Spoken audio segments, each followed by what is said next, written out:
Okay, as voted by you, we're going to be ranking the albums by Metal Church, including the new one, Congregation of Annihilation. I am doing this tier list style only because I did a ranking video. I think it was last year, but I'm going to update it. So I think for this type of band, it's going to be good. This way I can go in chronological order because I want to talk a lot about different lineup changes that would be going on over the years. Pretty much like the only member who's been in the band is Kurt Vanderhoof. There were a few albums where he was kind of more behind the scenes, but I'll talk about that later. So let me get into it. I got 13 studio albums, and let's start with the first one. So the first one is Metal Church from 1984, released on December 1st, 1984. Originally an independent record label, Ground Zero, in 1984, but they signed a recording contract with Elektra Records, and it was released in 85. This is the one right here with the Gibson Explorer. And that guitar in particular will be appearing on various albums, over the years. So this is where they kind of like define their sounds. It's kind of like a mixture of heavy metal, speed metal, power metal, and thrash. It's kind of like they're always kind of like defied genres. They're kind of hard to pinpoint what they were. This one had David Wayne on vocals, and also produced by Willie McKay and Terry Date. I thought that was interesting because he would later produce Overkill and Pantera. It's a great album. There's a cover of Deep Purple's How I Start. That one's like not great, but everything else is solid. It's just, you got Beyond the Black. That's just a great evil song. And Hitman, I like that one. It's kind of like sounds like early Queensryche. And it's just a great album overall. And I'm going to put this up in the S tier.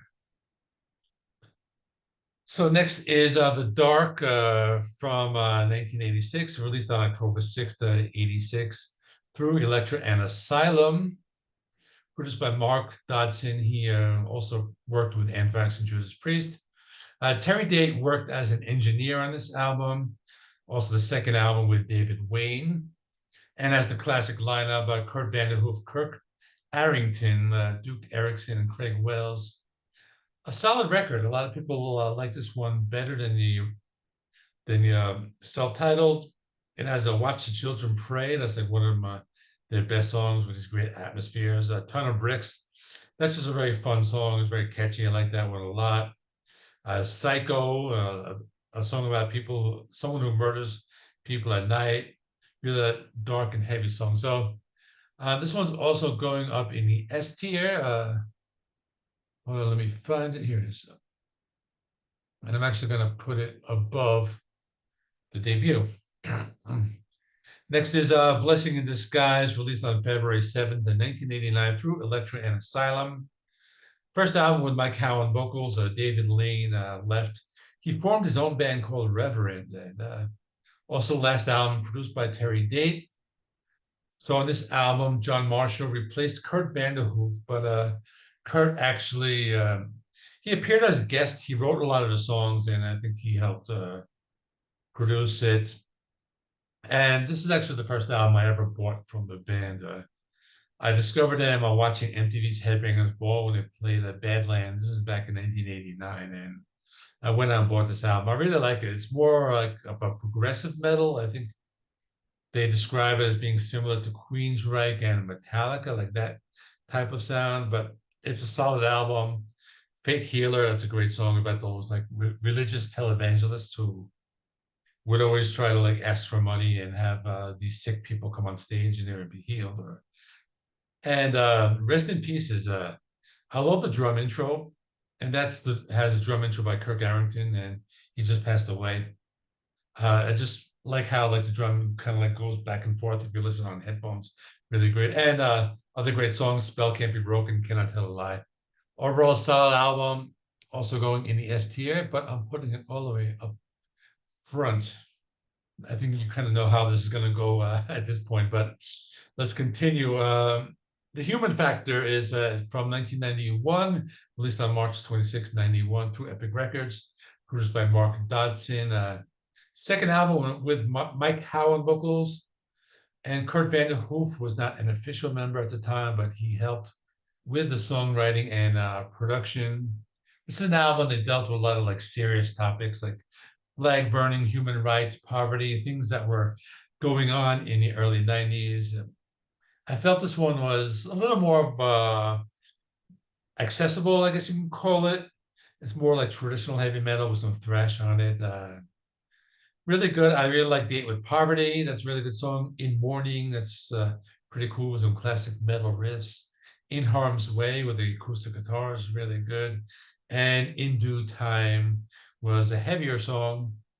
This one is very good, but it's not as good as the first three. So I'm still gonna put it in A, besides I think I like it a lot. Next is Hanging in the Balance, released on October 7th, 1993 through Blackheart Records and SPV Steamhammer. Now, this is this album right here. So before I say anything, this is like the worst album cover in the history of heavy metal. I know it's small and I know it's a tier list, you can't really see it that well, but it's just really bad. Last album with Mike Howe until XI in 2016. And last with the guitarist Craig Wells and the drummer Kirk Arrington would actually leave for, I think, one album and then come back. A couple of guests on this album. Jerry Cantrell is on Gods of a Second Chance. Joan Jett does backing vocals on Little Boy. So it has a similar sound to The Human Factor. I think it's probably more of a commercial sounding album, maybe like their most accessible, like for somebody who's not really into heavy metal or metal church. But with that being said, it's pretty decent. I like No Friend of Mine, I like the heavy metal guitar riffs. Waiting for a Savior, that one's cool. Has some grunge and folk on that one. And End of the Age, kind of very different type of song. But overall, it's very good. But I'm going to put this one down in B. It's not as good as these ones up here. Next is a Masterpiece from 1999. This is this one right here. And released on July 22nd, 1999. This one also has like a Gibson Explorer guitar in the middle. Even though this album cover looks kind of like simple, I don't like it that much, but it's not as bad as Hanging in the Balance. So on this one, David Wayne comes back for one more album. This is before his death in 2005. Has pretty much the same lineup as the first album with Kirk Arrington and Craig Wells are not on this, but I think this one had the potential of being a great album. Like it could have been the return of their like older sound, their original sound, but it has some problems, but there's some pretty good stuff here. So best song, Into the Dust. I like that one. I like David Wayne has some really cool vocals in that one. Faster Than Life.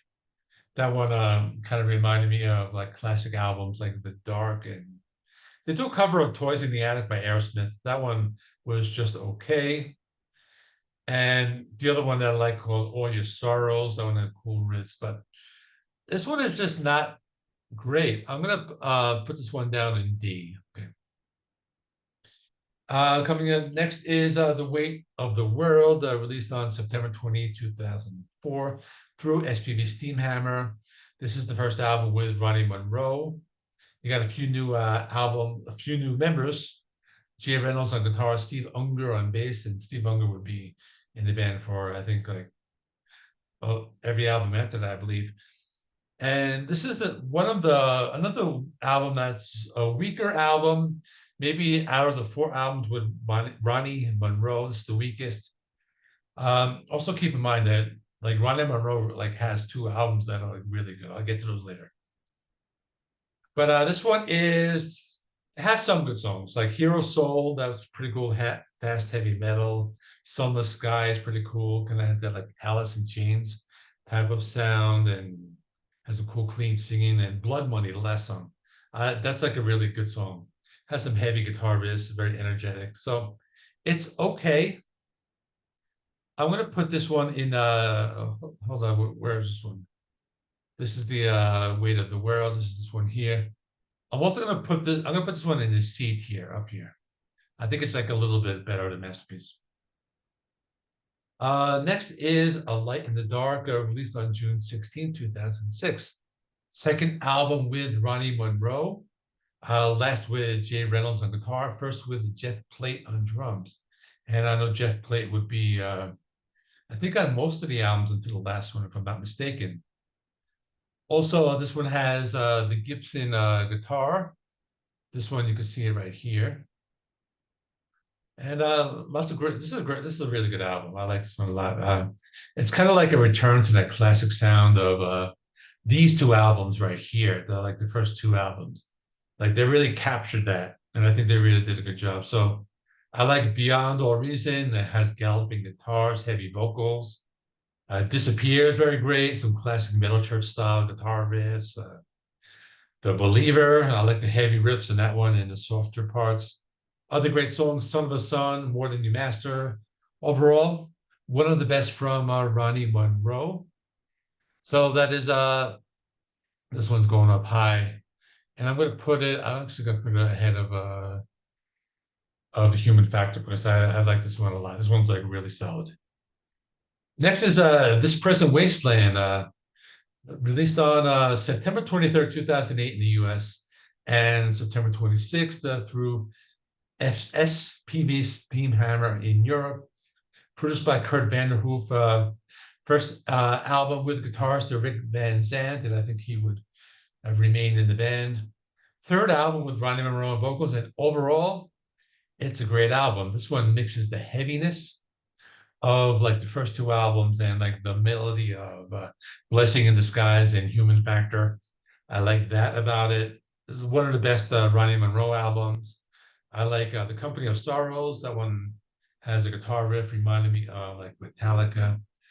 On this one, the vocals kind of reminded me of Bruce Dickinson. I think Ronnie Monroe kind of has that sound to it on this particular album. So I think that works well. Other good songs, A Perfect Crime, Meet Your Maker, Mass Hysteria. That one has some really great heavy metal guitar riffs. And overall, another killer album. I kind of like go back and forth on whether I like this one better than A Light in the Dark. I'm gonna put it like right behind it. But these two are like almost like equal. Really great albums. Now next is Generation Nothing, and released on it's 2013. I didn't write the date, but anyway, released in 2013. Last album with Ronnie Monroe, and this is right before Mike Howe would come in back in.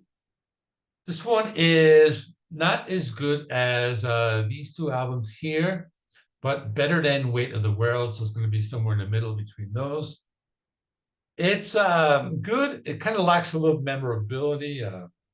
Not a lot of originality in this one, but it's a very kind of like familiar sound. And I think on this one, as far as the vocals, I think Ronnie Monroe was trying to sound a little bit more like David Wayne. But there's some good songs. I like Noises in the Wall. That one has some haunting intros, clean guitars. Scream was a very heavy song. That's like more like an old school thrash metal, like one of their heaviest songs on maybe any of their albums. And I think like the thing with this album, I think they have like a lot of those like clean atmospheric songs, like in the style of like Badlands. So I know there were like three of them, like Noises in the Wall, Suicidity, and Hits Keep Coming. So it's good, better than Weight of the World. I'm gonna actually put it up in B, but behind Hanging in the Balance. Next is XI, released on March 25th, 2016 through Rat Pack Records. And this is the return of Mike Howe, produced by Kurt Vanderhoof and Chris Collier. And Mike Howe would actually have another album before he would pass away. And the final album with Jeff Plate. Really good album. Even though, I like the Ronnie Monroe albums, but, I think we can all say that everyone was happy having Mike Howe back in the band at this point. And it's a solid album. I like the opening track, Reset, is really great. It's like the band kind of going through a reset, like bringing back their classic vocalist and sound. So I like that aspect of it. No Tomorrow was great with the acoustic guitars in the intro.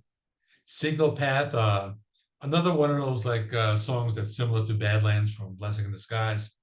Probably the best song on the album, Needle and Suture. Really love the galloping guitar sound, the dark vocals, and the music video. You got to check it out. Like they filmed it on this like big staircase in the desert. I don't know if it's ruins or some kind of amphitheater or something like that. I don't know where it is. It's very cool. Great comeback album. And this one, I'm gonna put this up in the A because it's just really good. Next is Damned If You Do from 2018. Second and last album with Mike Howe. And this is also a first release with Stet Howland on drums. He played with the band Wasp, but previously. So the album has a really good front half. The album opens with Damned If You Do. That one reminded me of that classic period with like David Wayne on vocals. And second track, The Black Things. That one has like this like those like clean intros similar to Badlands from Blessing in Disguise. Then By the Numbers, that's like a really cool song. And one of those songs kind of bridges the gap between thrash and traditional metal. And then on the lower half of the album is Into the Fold. Really great guitar intro in that one, and these like marching band style drums and that classic gallop. So definitely a solid album. I'm not really sure. I'm kind of like between an A and a B, but I'm gonna put it in B, but like a high B. I'm gonna put it like right here, just so I don't have like too many albums right here. And this brings us to the last one, Congregation of Annihilation. I reviewed this already. Released on May 26, 2023 through Rat Pack Records, produced by Kurt Vanderhoof and a new vocalist, Mark Lopez. So I reviewed it already. My score was like a 7 out of 10. I have been listening to it a lot since my review, and it's decent. I'm not like super enthusiastic about it. My original score was a 7 out of 10, and that probably stands. I like the first half of the album, Another Judgment Day, Pick a God and Pray. Those are great songs. Then the middle songs, those more like cleaner songs with atmospheric. Children Alive, Me, The Nothing, and Making Monsters. But after that, the rest of the album is kind of forgettable. And also Mark Lopez, he's a good vocalist. I mean, don't get me wrong, but I think sometimes he kind of goes overboard with like the screaming, and maybe he could have like toned it down a bit. But I know it's his first album. He's new. Maybe he'll grow with the band, and hopefully he stays with the band. Because no, I'll give him that, because keep in mind that I like Ronnie Monroe. I kind of wish he came back to the band, but he didn't. And hopefully the next Metal Church album is going to be better than this one. It's not horrible, but I'm going to put it in C, and I'm going to put it down. Actually, I'm going to put it in front of this one, but I'm going to put it right here. So that's my ranking. So my number one is Blessing in Disguise, followed by The Dark, followed by the self-titled. And then these two Ronnie Monroe albums, Light in the Dark and Present Wasteland. These are great. I love these ones. And then Human Factor, and then XI, which is, I don't even know, what's that in Roman numerals, 11, I think. And then If You Do, Hanging in the Balance, Generation Nothing. And then the new one, Weight of the World and Masterpieces, probably the only one that's not a great album. So that is all. Thanks for watching. Please comment below, and put your ranking in the comments. We like to see those, how I can compare mine, and let me know what you think. So that is all. Thanks for watching. Like, comment, subscribe, all that good stuff. And I will see you in the next one.